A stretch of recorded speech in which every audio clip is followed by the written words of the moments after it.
1 second. There we go. Yep, it's Yeah. Popped up. Yep. Okay. I'll let you know when it is done setting up. Okay. Good evening. And you got the recording going also? No, hold on.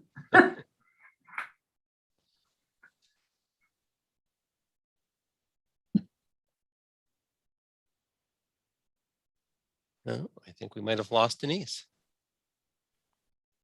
Let's see.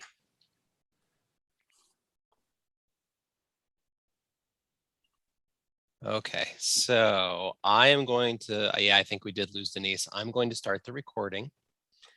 And then I'm sure she will hop back on and I will let her in when I will monitor and make sure that I let her back on when she comes in. So let me start the recording.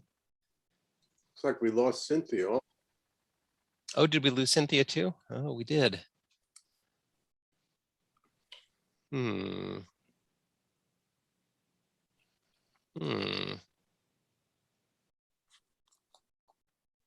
There we go. Okay. There we are. Okay. We're recording and live. Okay. Good. Good. All right. Well, good evening, everybody. It's now August 11th at 5:38 p.m. and I'd like to call to order the meeting of the Library Board, the City of Oregon City. Hello, everybody. The members that are present are Cynthia Andrews, Heidi Blackwell, Nick Dickerman, Larry Osborne, Elizabeth Zinter, Carrie Linder, and myself. Greg Williams, the Library Director, and Denise Butcher, the Library Operations Manager, are also present. Could I call for the approval of the minutes of the last meeting, please? Move approval.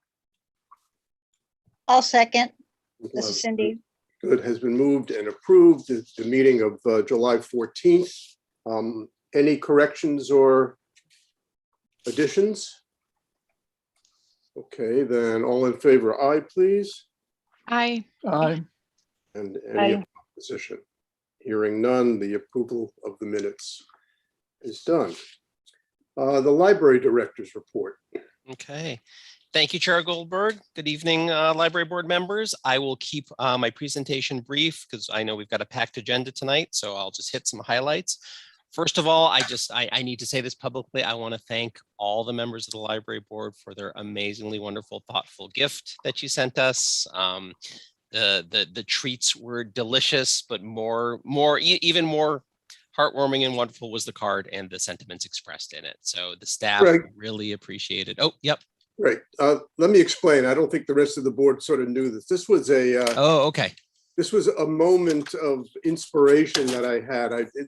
My wife and I were talking about sort of the people that have been doing wonderful things and local businesses and whatnot. And I just said, you know, I think it's time from the library board to sort of honor and give something back to the people that spent the last year and a half and trying to keeping, in fact, the library as open as it possibly could be.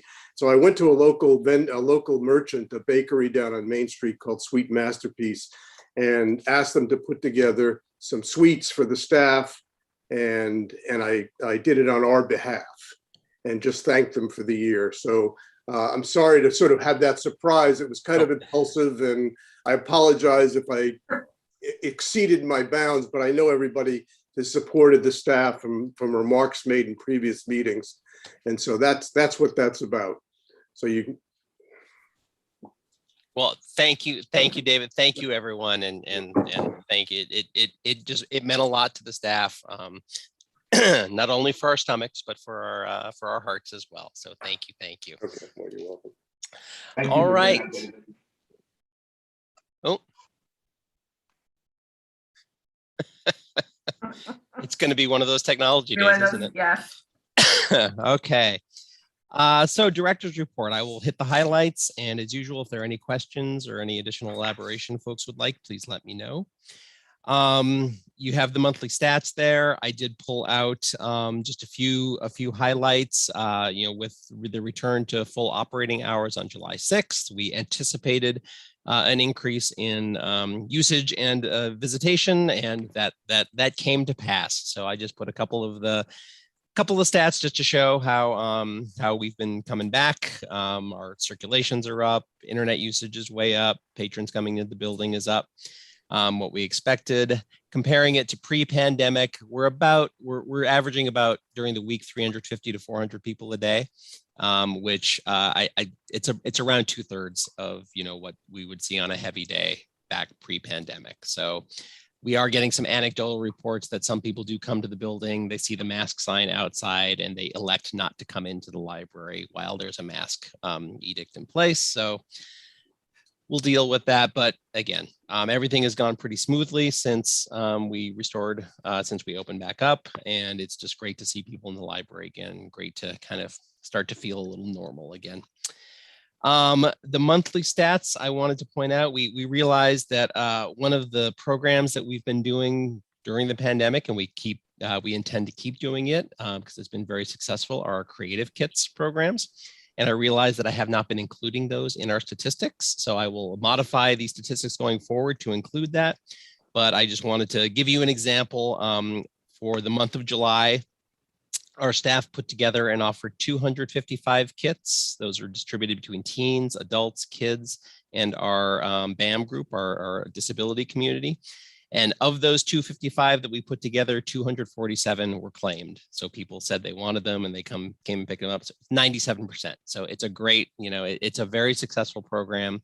We're getting a lot of great feedback on it. And I have neglected to kind of share the statistics on that program with y'all. So it's just something that's worked out really well for us.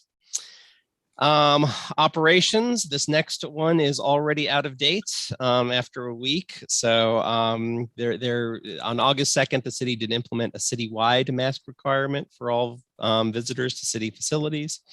And this morning, the governor had a press conference announcing that will now be a statewide mask mandate for all indoor public places starting on the 13th. So the good news is we've already been requiring masks. We put signage up. We're going to modify our mask signage a little bit. When we did the city one, the CDC guidance was ages 2 and up would have a mask requirement.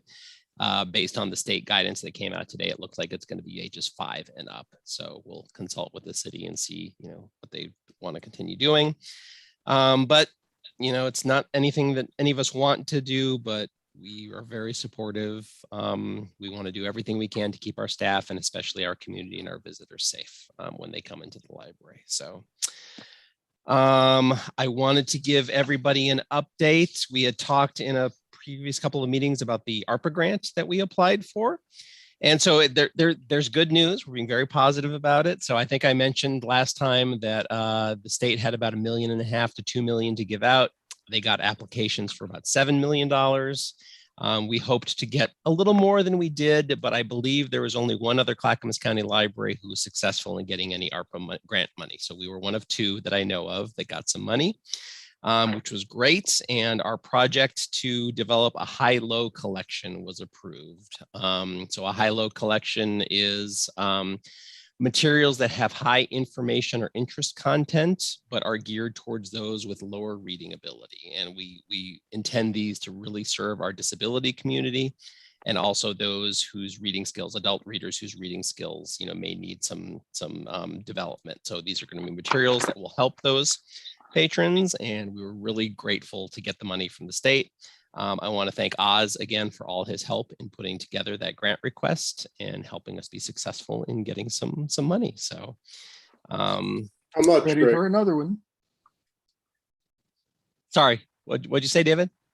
Just how much did we get? 2,200. And let's see. The other things I wanted to share. So since we opened up, we've been able to allow more computer usage in the building. And I just wanted to share 2 instances of anecdotal feedback we received from patrons, both surrounding job hunts. So one of the things that libraries, one of the services that libraries provide to the community is providing folks with access to technology and employment resources. And we were really, really gratified and thrilled to have two separate patrons tell us over the course of the month that they had been coming into the library. They had used our computers to find, apply for, accept, and in one case, do their initial onboarding and training for brand new jobs. So it was just great. It made us really, really happy to hear that. A couple of our staff members got some great kudos for all the support and assistance they had provided these folks when they were doing their job search. So, it's just, we know we help people, and it's just so gratifying and wonderful to hear, the impact that we're having on members of our community. Let's see. I put some numbers in there, just to kind of give you the background. Every year, as part of the process to get ready for submitting our state report, and when they do the district distributions later in the year, the Clackamas County Business and Community Services Office does population calculations for all of the library service areas. So those came out, the most updated ones came out. They're always based on data from Portland State University. They have a population research center at Portland State, and that's most governments in the area use their data as the basis of population figures. So I put in the newest statistics that we have, and the only thing, the ultra competitive folks that we library folks are, we are now not the largest service area by population. Happy Valley beat us by 13 people. So, Happy Valley is growing like gangbusters. So it was not a surprise that eventually this would happen. But, so we're now number 2 in terms of size, but only by 13 people. So the population numbers are there in your packets. Oh, sorry. Did somebody have a question? I wanted to ask a question about the population numbers. Sorry, you're breaking up a little, Nick. Well, how about now? Is that better? Yeah. Are those are done every year, right? And correct. Is that the basis for the dollars being distributed? Correct. Yes. So I actually didn't realize that it was done every year, because I thought we were waiting for the census. Nope. They do it every year. The Business and Community Services Office does population data counts every year based on Population Research Center. What they do at the census is they look and see if they need to adjust any of the boundaries between the service areas. So if there are census blocks that have changed, they will go in and they will say, oh, what used to be one census block, that was completely on, within the Happy Valley area, got split into 2 census tracts, and we got to figure out how to split those. So that's kind of what they do on the decennial basis for the census. Okay, thank you. You're welcome. So with our service area population, 61,000, and it's again, I put the breakdown between city and unincorporated residents there. So it's about 58.5% city and 41.5% unincorporated. So. And then finally, we've got some patron feedback. I just wanted to highlight one of the feedback, one of the pieces of feedback that we received over the course of the last month, especially to follow up on our discussion of fines and access from last month. So this was actually not just feedback that we received, this was a Google review. So it warms my heart to know that this paragraph is now, if you look up the Oregon City Library on Google and you read the reviews on there, you will see this text. And so I just want to, for anybody who ever watches this, watches this at home in the future, I just want to read this out loud.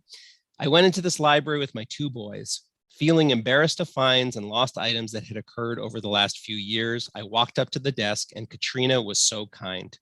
I literally thought I'd pass out when I heard what our total was. I thought there's no way I'll be able to let my kids experience the library again. Thank you for helping me and going above and beyond. It was my mistake and I had no intention of ever asking anyone to help me or care, but you made my kids' day. So that's that puts the kind of the human face on the fine discussion that we had. Our goal is always to make sure that our community has access to their library. And if there are financial barriers that are standing in the way of that, we want to do absolutely everything we can to clear those barriers and make sure that we're here for people, especially our youngest readers and those families most in need of our services. So I just wanted to share that because it warms my heart to read that. So with that, if there are any questions about anything else in the report or any of the stats or anything anybody wants to know about, I'm happy to try to answer them. Oh, I think you're muted, David.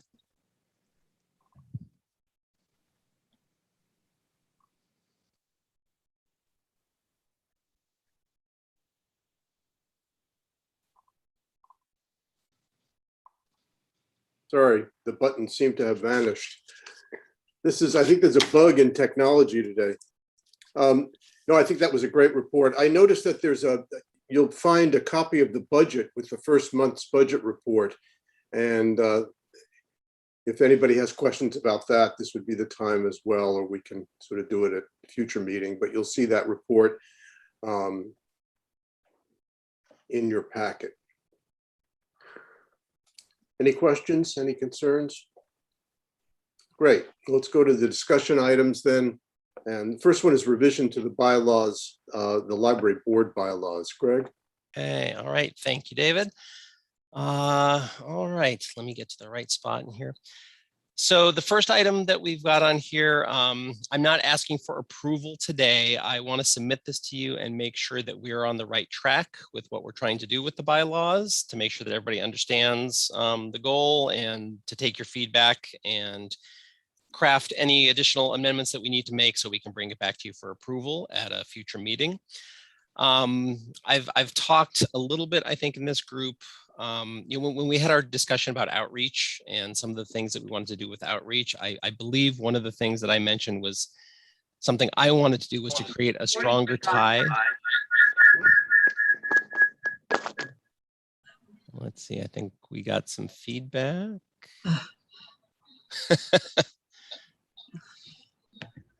That was Cynthia, me.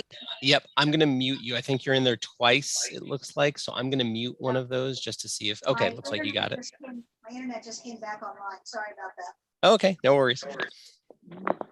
All right. So one of the things we wanted to do in our outreach efforts was to make sure there's a closer tie between some of these advisory groups or some of the community groups that we get feedback from and the library board. It makes more sense to me for those groups, for there to be a more direct relationship between any of those groups that we are getting information from or feedback from and the library board. I don't want to put staff or the library in the position of having two different groups providing, different kinds of advice. And, we have to kind of decide, well, what makes more sense. So since the library board is the designated citizen representatives of the community for the library, I had talked with Chair Goldberg about, maybe formalizing the relationship between these groups and the library board. So the two that we currently have are our teen advisory group and our BAM, Because Accessibility Matters Advisory Council. And so what you see here in your packet, these are some amendments to the bylaws to just create a little closer relationship between those groups.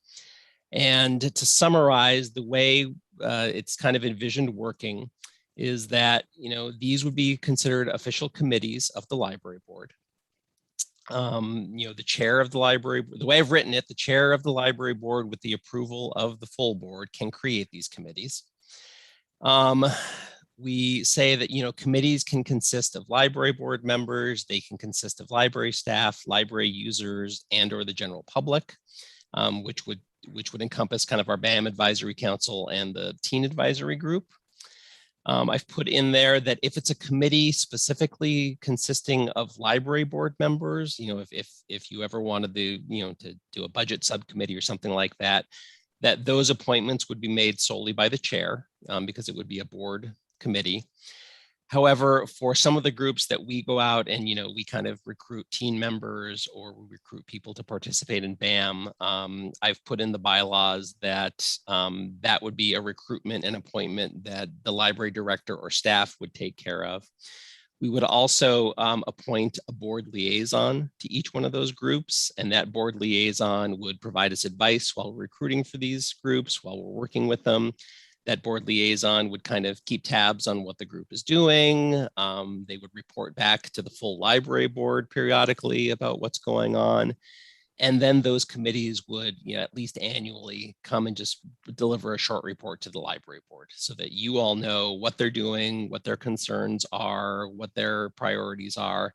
And then you can take that information as you provide, more formal advice to the library board. That can help inform budget discussions, policy discussions, and the like. So that was the intent of these bylaws revisions, and kind of what I'm looking for is to answer any questions you have about how this would work, to hear any concerns you have or any suggestions for changes, and I can take that and then I can bring that back to the group for more final approval at a later date. So with that, I'll stop yakking. So. Any questions or concerns? Greg and I had discussed this, and I think it just makes governance a lot cleaner. But it really doesn't change anything in terms of getting public input. We want that desperately, and I think both of those committees have been working very well. And so let's just formalize them. Any concerns or? I think it's a great idea. I think it makes a lot of sense. And if we're bringing forward the voice of the population, then the more we can actually bring that forward from the people that are doing that work, the better. I think it also recognizes them in a more formal way that they're participating in something that's real and that matters. I think it's a great idea. I think it presents an opportunity for us to have a more unified base of support for all of the library activities. It's been a little bit of a concern of mine the past few years that we don't really know what these people were doing. I mean, it was positive and library staff knew what they were doing, but if a community member were to have asked us about that, we didn't have much information. And I think this is a great opportunity for us to all present, like I said, a more united, front and support of the library's strategic goals. I think that weaves itself into that set of things very nicely. Right. Anybody else? If not, I think Heidi's got her hand raised. I think. Oh, Heidi, yeah, please. Thanks. I'm doing my best here on vacation. You're doing great. I'm just curious, kind of what the current involvement is. I mean, members are on those boards, and just the makeup of them. Those advisory boards consist of, right? You broke up a little, but I think I got the question. So it's basically kind of questions about what the makeup of those groups currently are and what activities they're involved in at the moment. Did I get that right, Heidi? Right. And then currently, how do they communicate with the larger library board? Okay, yeah. So I'll take the second one first. I think right now, at least from my experience, and Denise, you please feel free to weigh in for prior to me being here. All I've seen is the only communication that exists right now is when I bring information as part of a director's report, to the library board. So like Cynthia said, that's not great. I would really like the library board to have more visibility into what they're doing, kind of what they're working on, what their concerns are. So I think right now it's just been more of a, as the opportunities presented itself, we bring information back. As for composition, I think I'll start with the BAM advisory group, and Nick might be able to provide some more context. My understanding is the way that was formed, it was just more of a general call to people in the community who were interested in participating. I think library staff knew some folks who would be interested. We got some regular patrons that we thought would be really good. We put information on the website. Anybody who ever expresses an interest in being part of that group, we encourage and invite them to do so. For the teen advisory group, I believe it's pretty much the same thing. We have, I don't have it in front of me, so if I misspeak, I apologize. I think it's geared towards high school students. Correct. It's correct. Yep. So Our youth services staff, put information out there. They get information out to the schools. They encourage local teens to apply and work with the teen advisory group. In the past, COVID has thrown a lot of this into, has made it very difficult to meet in person and to do some of the things they normally do. But I believe the teen advisory group, they typically get a project that they try to work on. They do some volunteer work, and we do work with them to try to, ask them what they would like to see at the library.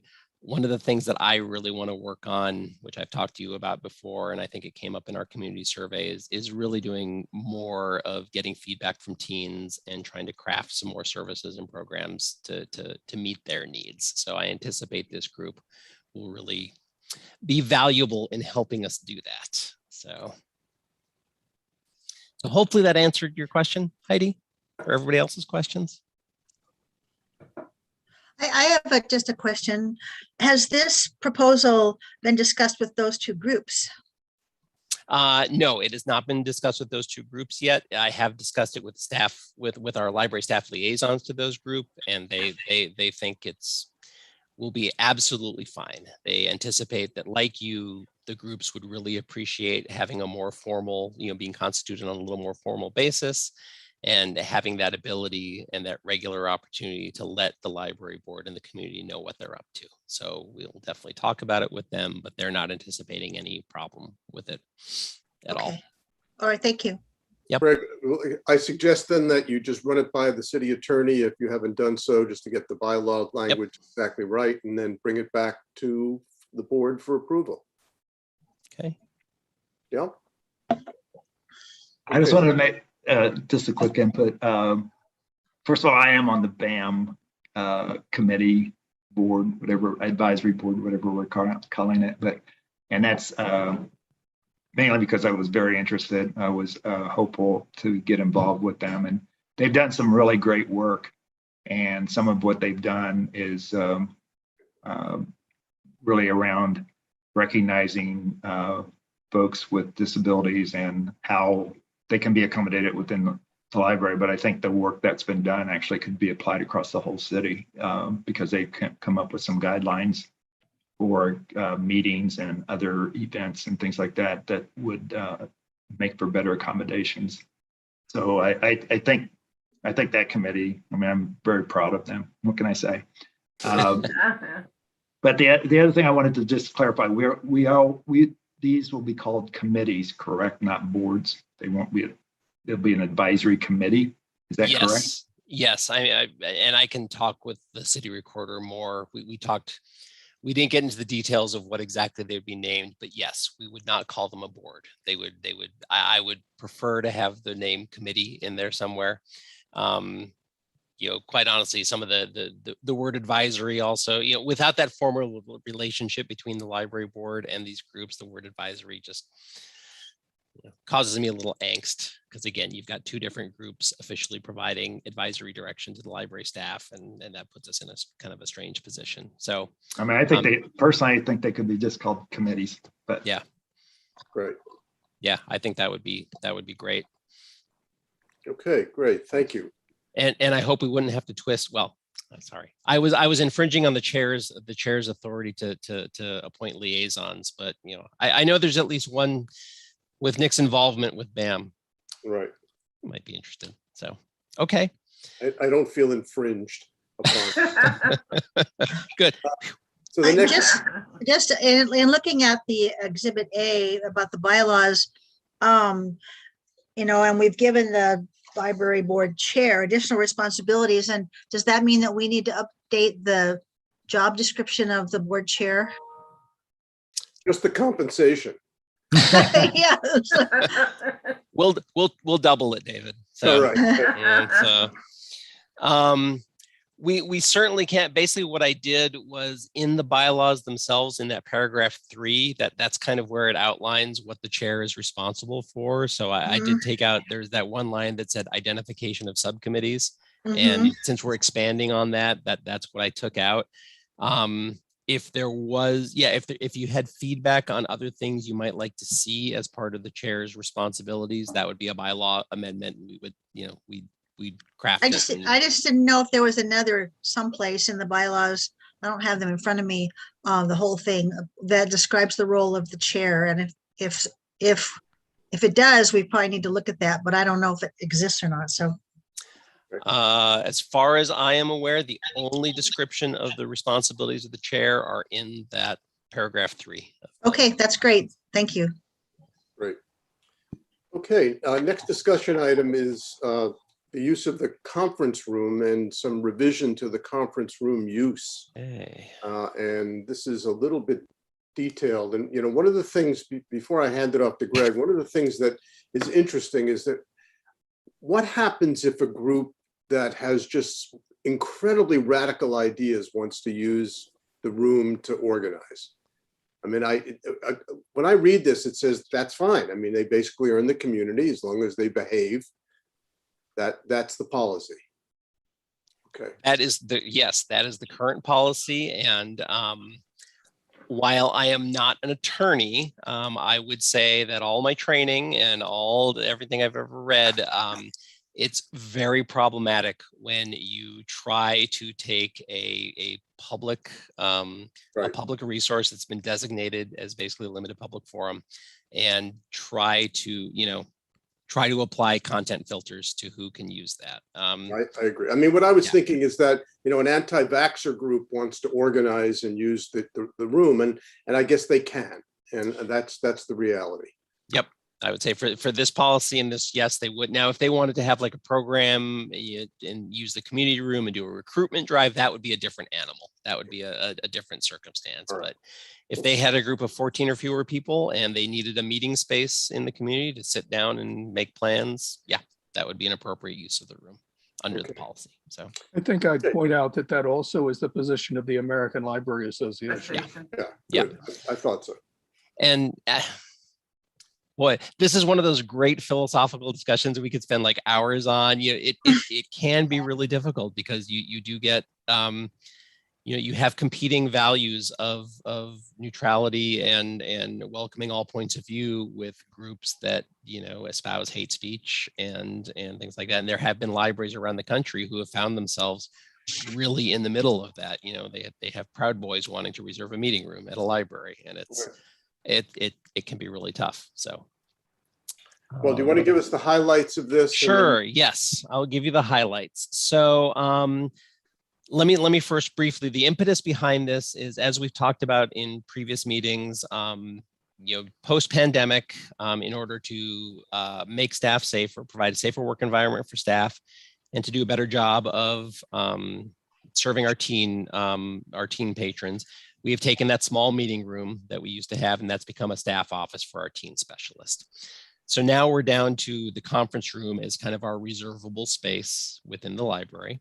We have made more quiet, non-reservable study space available on the second floor, which has been very well used recently, so that's great. But so now that conference room is kind of our main reservable space for smaller meetings. So what we did as a staff was I asked my staff, I said, we need to relook at a little bit of this because it's just a different circumstance, a different world. And I'd also like to hear from you, what are the problems or what are the challenges that we faced as a library in making this available, in managing it and coordinating reservations. And they were very free with their feedback and let me know, what some of the challenges were. And so the end process of this was kind of this new conference room use policy.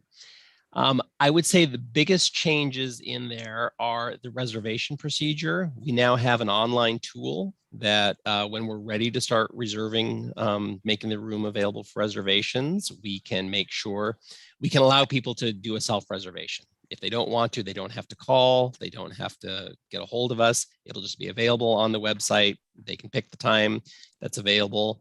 It will also do some time management to make sure that people aren't overusing the room. The way it does that is by tying all usage to a library card number. So we are going to make it required for anybody who wants to reserve the conference room to have a library card number. That's a change from the previous policy. I believe, Denise, oh no, it wasn't? Okay. So they had to have a library card number, but we couldn't easily, there was no automatic validation of it. So. No. So, okay, good. That isn't a change. So we will, let people reserve online. Heidi had a question. Is there a timeline of when the conference room will be reopening? At this point, Heidi, I don't know. It's really COVID. That's the thing that we're all really concerned about. So I don't have a good answer right at the moment. Hopefully next month I'll have a little more. I don't know, we'll see what the future brings. And as we mentioned before, I really don't want to make something available and then 2 or 3 weeks later have to pull it back and make it unavailable to the community. So that's kind of been our hesitation in making that room available. So the policy talks about how you reserve it. We will hold reservations for up to 15 minutes. Our new system will automatically cancel a reservation if somebody hasn't checked in. That was one of the kind of the pain points that staff were having, was managing those reservations. So we've tried to automate some of that. We have maintained the fact that priority for that conference room usage is given to library programs. If we have a library need for it and somebody's already reserved it, we do reserve the right to cancel that reservation. I don't think we have done that very often in the past, Denise, but we just need to reserve that ability to do so. I would say the biggest changes, one of the biggest issues we've had are so we want to make sure that this is a resource that's available to everybody in the community, and that one person or group isn't monopolizing usage to the detriment of other groups. And one of the areas where we've had some challenges is basically business use of the room. So there might be people who, our policy said, one library, one reservation per user per library card. So if you've got somebody who's running a business and has 8 clients that they want to meet with at the library, they would tell their clients, oh, go sign up for this conference room. You sign up for 10 o'clock, you sign up for 11 o'clock, you sign up for 12 o'clock, et cetera. And so effectively you've got one business monopolizing use of the room, all day long to run their business. And at least for me, that's not what that room was intended to do. That's not an equitable way to make that room available. So what we've put in here is we've just tried to clarify that everybody gets, basically they can use it for 3 hours a week, which is what we had before. We are saying that if you're going to run a business, if you're going to be conducting business in this room, that's acceptable. You can do so. However, we're going to make sure it's clear and understood that if you're going to be using it for business, you have to sign up for the room under your name. You're still subject to the same limitations as anybody else. You get 3 hours per week, and that we don't want you to be having your clients sign up in lieu of you. We are also telling people that since you will be conducting business within city limits, our municipal code does require you to have a business license. And we simply reserve the right to, to validate that somebody has a business license. I really see that as more of an anti-abuse measure than anything. But we want to make sure that we're consistent with municipal code. The other main change we've made is we used to allow reservations 6 months in advance, Denise, correct? Yeah. Since we now only have one conference room, and again, the experience we've had with some people just basically reserving the room for a whole, block of time, 6 months out, we've reduced that to 1 month in advance, or at least in this draft, we've reduced that to 1 month in advance to try to, make it less attractive for somebody to try to run their business out of the library's conference room. So those are the main changes that we have made to the policy. I would love any feedback or concerns or other suggestions you have. And again, like the bylaws, I would intend to incorporate those, bring them back to this group for another look and future approval of this. But with that, I would like to see, not necessarily in this document, but I think you need to develop some kind of internal policy to handle potential conflicts of opinion about the use of that room. So example, if the Proud Boys decided they wanted to have a meeting there and they meet all the requirements, then I understand in the interest of, open sharing that they would be able to do that. But if someone else objected to that, I think that puts the frontline staff in kind of an awkward position if they have to deal with that. So I'd like to see as an accompaniment, not necessarily in the policy, but just you could tell us what it would be. How would the staff and you respond to people or other organizations who object to, say, a Proud Boys type use of it? And it might be helpful to have something that you give to people who object. I think, Oz's comment that, the American Library Association supports, free use of conflicting points of view. And so I feel like we have a need to protect the frontline staff by having something that they can, a process that they can use and something to hand to people who object. I'm not talking about violation of these policies necessarily, because that's clearly spelled out, but I'm talking about, Proud Boys, versus the American Baptist Association or whatever it might be, and so I think that's important. Okay, that is something we can definitely, we can put that together. So that's a great idea. Have there been problems in the past? I mean, have businesses abused the use? Is that why? I mean, that was a surprising example. So it sounds like somebody tried to do that or has done it. Yes.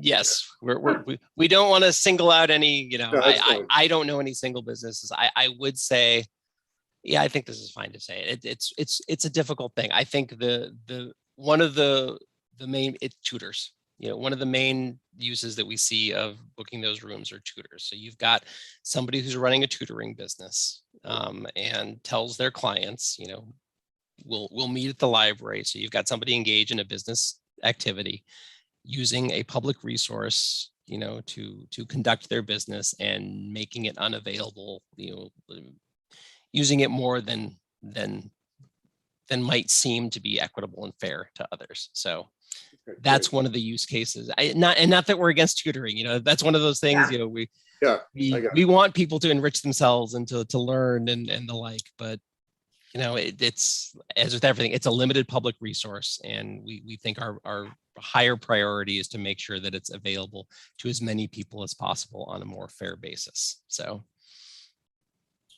any other concerns or questions? I mean, I'm not even sure that the board really needs to approve this. I mean, this is your running of the space. It's helpful to get the feedback and the interaction, but and it would be great to have the final draft sent to us in case anybody has concerns. Okay. And I think since it's a policy, we do, by matter of course, we do have you approve the policy. Okay, that's fine. Then go to Tony, the city manager, for him to sign off on. Heidi did have a couple of comments in the chat that I just wanted to make sure that we addressed. So Heidi said the conference room is a need in the community as there are limited spaces available inside for community groups to meet in a public space. Heidi, you're absolutely right. That is a need that's out in the community. It is something that I've talked about with other department directors. I know that there is some, it's not available because with COVID restrictions, it's really hard to do this. I know there's going to be some community meeting space at the police station in the new police facility. I know with the move of the city commission meetings up to the new police station, the council chambers over in City Hall, those will be available more often. And there has been some discussion of maybe that's an alternate space for community meetings and the like, but those are all conversations that are ongoing. So, and I want to assure you that whenever those conversations happens, I do, we feel the lack of community meeting space as well, because people frequently look to us to help fill that need. And then Heidi said there are groups that cannot make their reservations to the city because of incidents at parks, for example. Communications between city entities would be important. And yes, Heidi, you are correct. I think we had a discussion about this, about that recent park example. I am, had somebody come to the library and caused a violent ruckus like happened to the parks, yes, we would absolutely have some standing to be able to say, that's a violation of our behavior policy. You can't do it. I think that in the Parks Code, they have a few more tools available to them to work on, for reservations, and to be able to control that. Whereas for the library room, by policy, and again, by some legal interpretations we don't have as many tools in the tool set to be able to preemptively say, no, you can't meet here. But yes, communication between city entities is very important in situations like that. And we do meet as a city once a week. The department heads all get together and we talk about these issues and how we can coordinate more. So I had a quick question, I think. Maybe it's not quick. We have the community room also in the library. Correct. Are there any criteria that are consistent between the conference room use and the community room use? And I didn't try to compare or anything. I didn't even look at the other one. So I'm just asking if there's, are they basically both the same criteria for use? I'm going to let Denise take more of this. There are some differences between the two. There are some differences. Only nonprofit community departments can use the community room. So an individual person could not reserve it and do whatever they want in there. There's no, parties, any of that sort of thing. So it's mostly like the McLaughlin Neighborhood Association or library programs or, but yeah, there are a lot more restrictions. So there's so a not-for-profit can use it. A not-for-profit can, yes. Okay, interesting. Okay. And when we get closer to, oh no, sorry, go ahead. I was gonna say a for-profit cannot use it. Right, so that's an inconsistency between the two. Yeah, yes.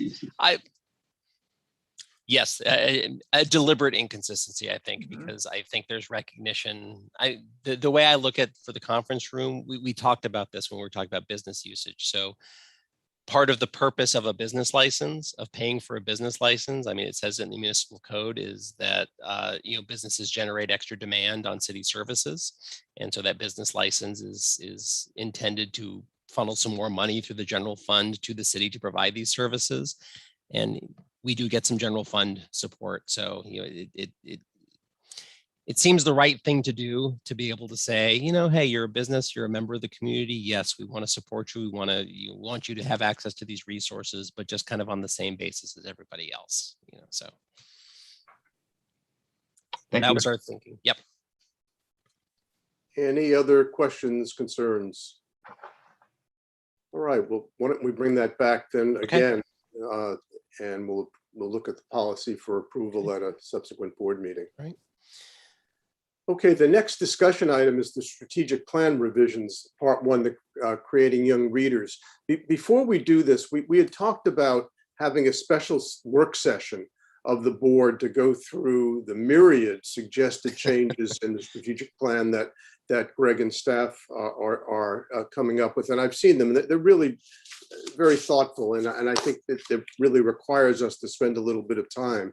And what I'd like to suggest is that in lieu of a board meeting next month, which is the 8th of September, the second Wednesday, that we instead have an hour-long work session to start going into the strategic plan. And we'll get as far as we go. I don't want to go much over an hour.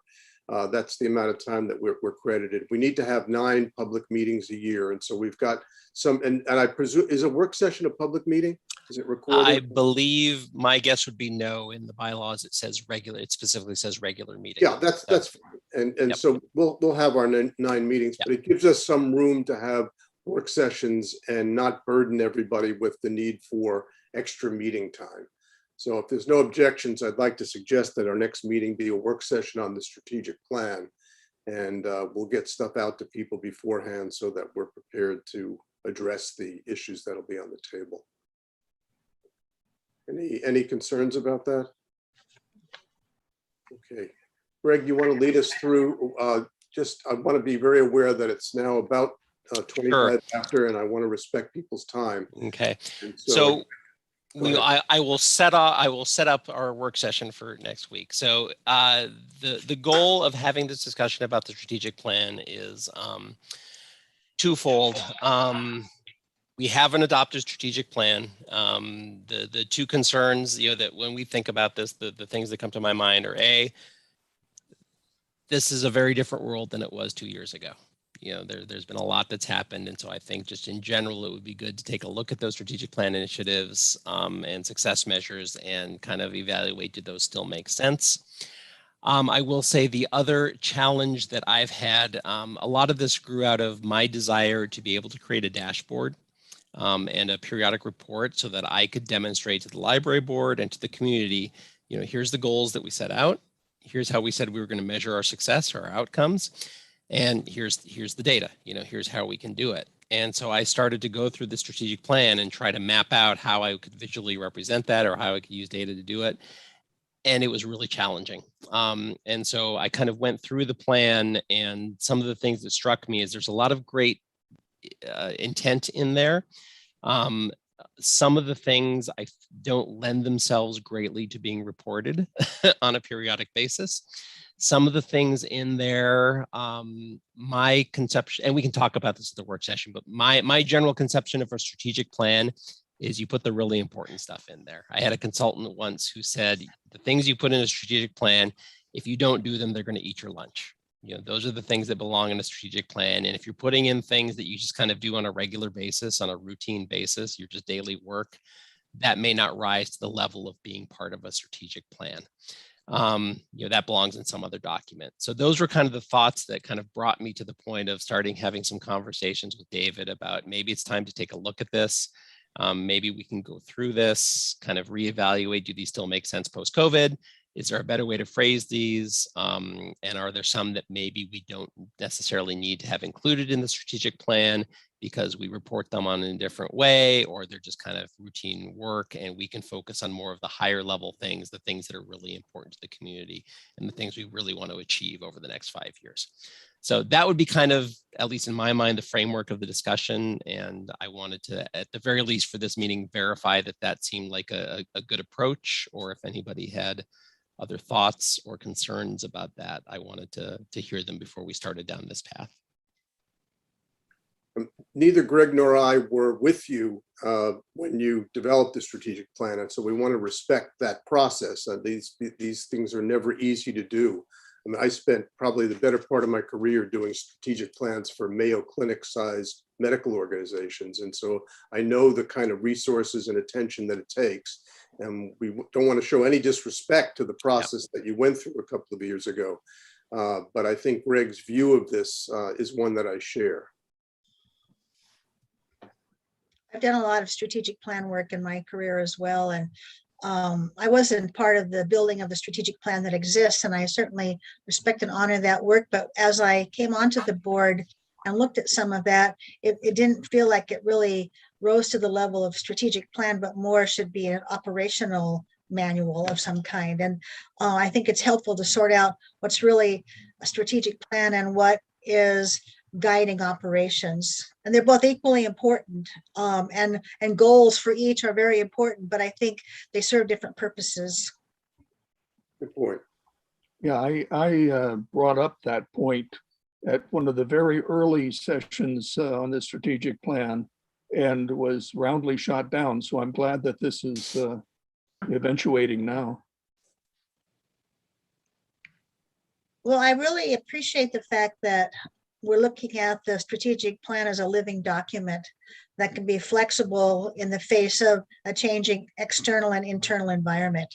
I think that's really an important value that this board can help over time continue to represent to, the library director and library staff. I agree. Well put.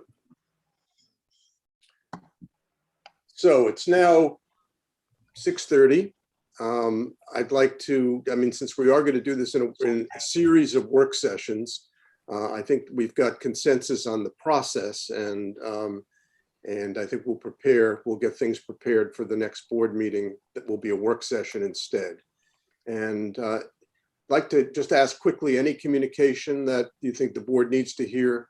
We've got the foundation and we have the friends, and I feel like there's something important from the foundation that I didn't get a chance because I had to leave early last time to discuss this with the board, but if I may, go ahead. I'd like to share this with you.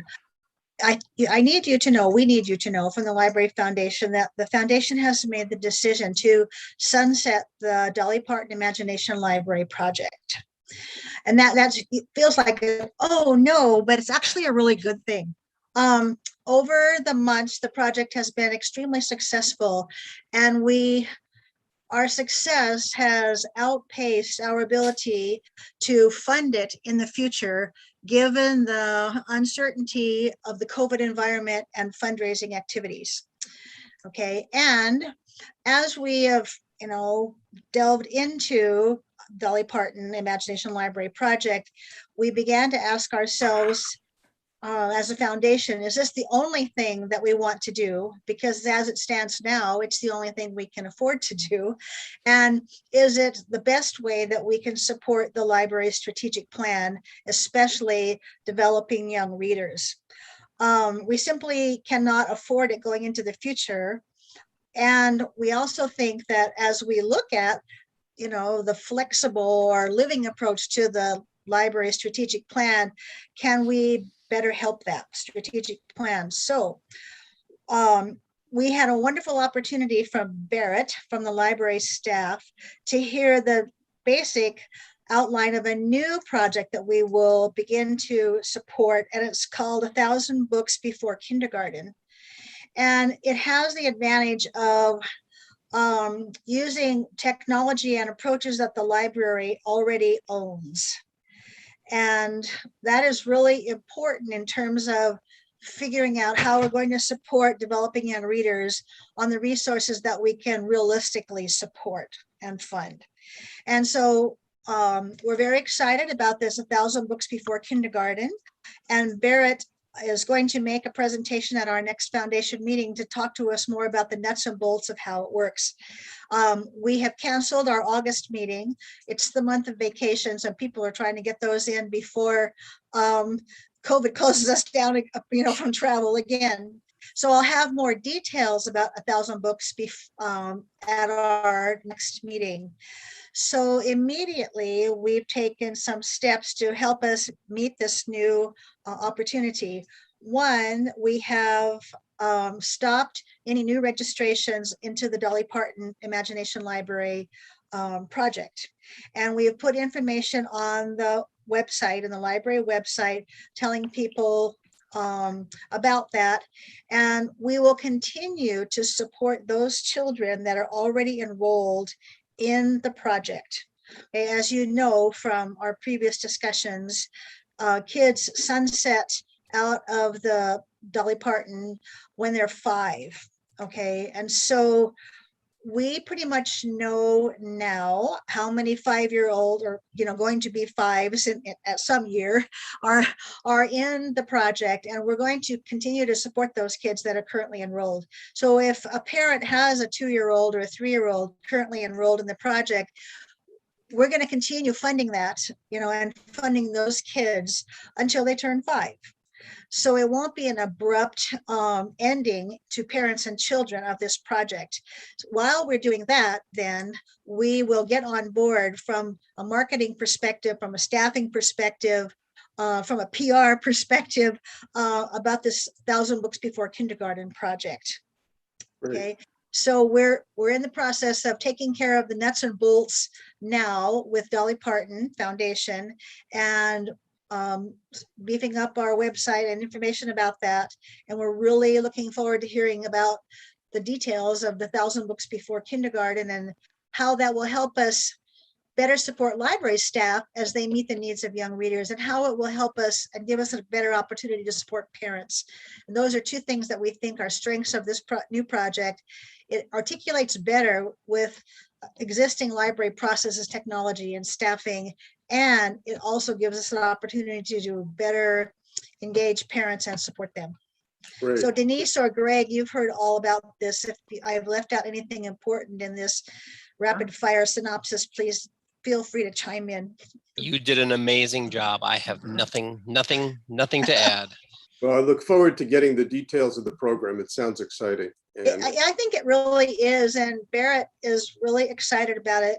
And I think that the fact that it uses existing processes and technologies is just a huge plus. well, it makes it sustainable, which is Yes, important. and we received somewhat inaccurate population information when we first applied for the Dolly Parton program. And so the numbers that we were expected to serve shot up unexpectedly because we were given inaccurate population data to begin our financial projections on when we started it a couple of years ago. So we're kind of in recovery from that. And I think the new opportunity will be positive. I think I left one piece out, is that we want to expand our partnerships with interested other agencies. For example, the Oregon City Schools Foundation.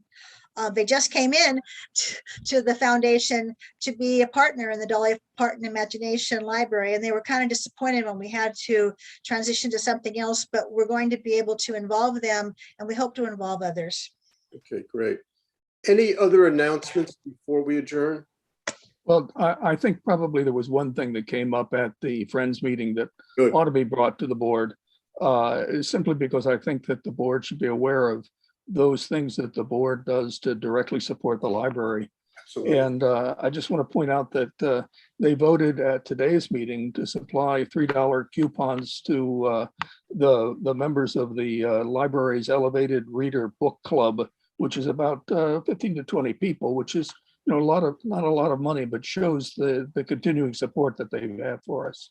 Great, that's fabulous. Okay, well, with that, I would like to adjourn the meeting at 6:37. Thank you all for your time and look forward to getting the information for a work session next month. Thank you, everyone. Thank you. Bye-bye. Thank you, everyone. Special thanks to Heidi for calling in. Okay. All right, bye. Thank you.